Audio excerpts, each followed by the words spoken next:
Sveiki draugai. Šalta, žiema atėjo, bet mes vis tiek nesustojam, dirbam. Turim tokį traktoriuką, nediduką. Ir iš karto rodau tvirtinimą, koksai pas jį.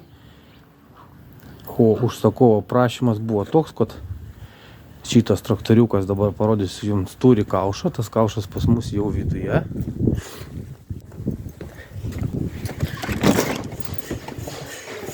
Tas kaušas yra va čia va. Tai tas traktoriukas turi kaušą, bet tas traktoriukas nėra stiprus ir nedaug kelia. Va čia va kaušė guli. Pati plokštė jau ta nuo kito traktoriuko, nuo Janmaro. Ir su to Janmaru jie norėtų, kad užsidėtų jiem tas kaušas ant to Janmaro. Tai mes dabar būrėm tokį dalyką.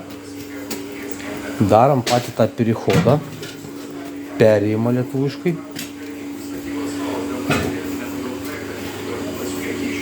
Ir kai padarysim tą perėjimą, va šitą va grinai,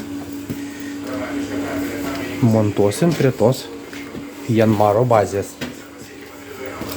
Galutiniam rezultatui irgi parodysiu, kaip viskas atrodo. Tai prie tos bazės primontavus, reiškės, greita jungtis ant Janmaro bus. Ir jau šitas visas rėmas prisitvirtins prie pačiavo. Na, kad tiksliau matytųsi, paskui parodysiu. Jau fotkį įdėsiu galutinį rezultatą. Taip, kad būriam, vyrinam, projektuojam, dirbam, nestabdom. TSMB.